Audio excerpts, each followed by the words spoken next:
When I was a young guy, I thought I was going to be a classical guitar player forever because I could play like this.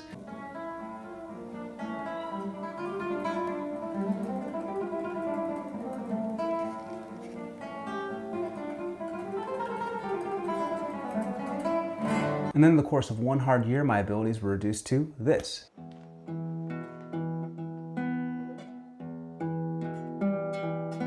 And I'm here to tell you that it's the best thing that ever happened to me. My name is Chris Milas. I'm a bluegrass guitar player and teacher based in Austin, Texas. And I wasn't always a bluegrass player. I started off as a classical player and I did that seriously for years. I went to competitions and everything. Eventually I got focal dystonia, which I thought was going to end my guitar playing forever.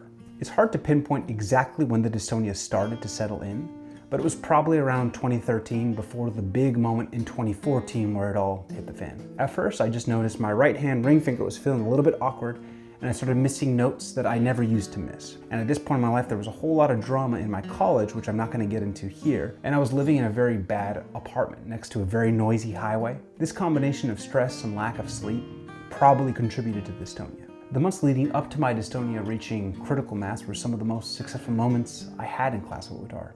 I went to the finals in a big competition and I had some awesome master classes with killer players. Then I went to another competition, which I won. This whole time I realized my right hand ring finger was feeling more and more awkward and I didn't know any better. So I decided just to use it less and play around the problem. I got away with this for way too long until after I won that competition. After that, my hand was done for. On the day I got my little trophy and my first prize guitar, I couldn't play any better than when I was a raw beginner.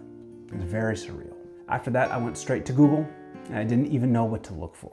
Guitar hand not working, right hand fingers not working when playing guitar were some of the awkward first attempts to find something in the search engine. What I found online, which I think happens to everybody, was absolutely terrifying. The word focal dystonia came up for the first time. Focal dystonia is a neurological disorder that can affect many parts of the body, but in my case, it affects my right hand ring finger. Immediately, I knew that I would have this condition for a very long time, and that my classical days, if not completely over, were on a long hiatus. A funny note is that after this all settled in, I was bored because I couldn't play anything, and then it hit me, well, if I have all this time, I should probably learn how to play with a pick and try to play some bluegrass, because I always listened to bluegrass. So that night, I tried to learn Blackberry Blossom, and I failed miserably. But at least I had the spark of an idea that I might be able to learn how to play bluegrass. And just like that, I had some hope and something to look forward to.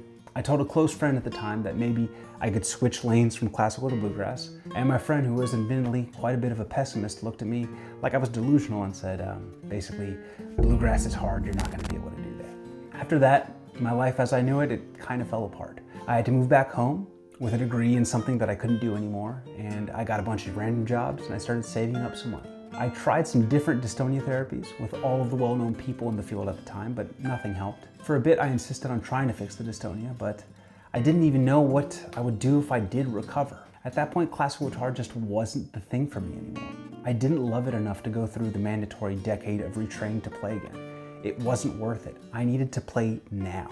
And just like that, I became much more excited about learning how to play bluegrass than I was about recovering my ability to play classical.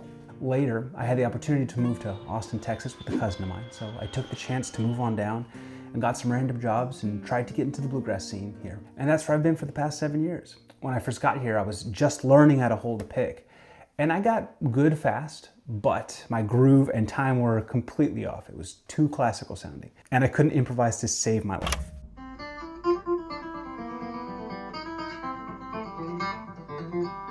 I just played bluegrass like it was classical music, and it sounded super weird. But I never stopped practicing and I never stopped listening and learning about bluegrass music. I got my first bluegrass gig right around after the lockdowns were lifted. And that weekly 3-hour set forced me to learn a million songs and get to know all the pickers in town. I've been riding that wave ever since. Getting into bluegrass is the best thing to ever happen to me, which is why getting dystonia is the best thing to ever happen to me. I would never have been able to stop playing classical guitar without being forced to. To get decent at classical, you have to pursue it 100%. And so stopping is not an option. My reach would have been much smaller, and my opportunities to play outside of my house for people who care enough to listen would have been much slimmer. Sorry, classical people, but you know it's true. I have an incredible group of friends now who all play bluegrass, and we play lots of gigs together, and I teach bluegrass guitar full time. Because of my odd background, I think I have a unique approach to teaching and playing. I'm also proud that I was able to relearn guitar from zero. Even people close to me thought that I was crazy. Everybody thought that I should just call it quits and get a normal job. And although that's respectable and cool, I'm not in any way against any normal jobs. If everyone were a musician, the world would end instantly. At heart, I really am a compulsive musician. It's almost the only thing I want to do. Classical music taught me a lot of stuff that helped me with bluegrass. Technique and tone were something that I knew how to teach myself. And of course, I knew the fretboard really well. But timing, that's another story. I really had to work on that before I could actually groove like a grasser.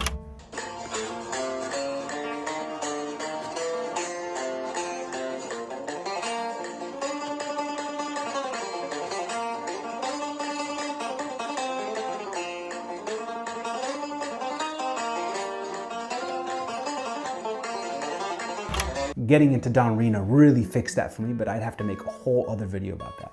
My story for how I've dealt with the dystonia is not something a lot of people with dystonia want to hear because I didn't actually fix my dystonia.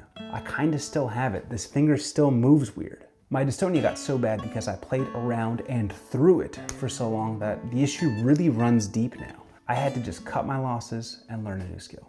And that's not the way forward for everybody.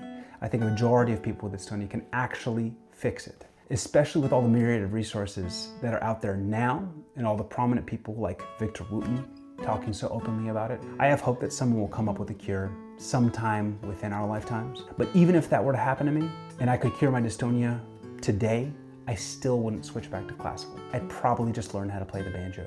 Just remember, if you're dealing with dystonia, the only way out is through, and that looks different for everybody. If you're in the middle of retraining, I wish you all the best. If you had to switch instruments, or your career entirely, I also wish you the best. I promise the struggle is worth it. Feel free to like and subscribe to this channel. I don't usually make story videos like this. I usually make guitar lessons, but if this is something that you like, just let me know. I have lots of stories to tell.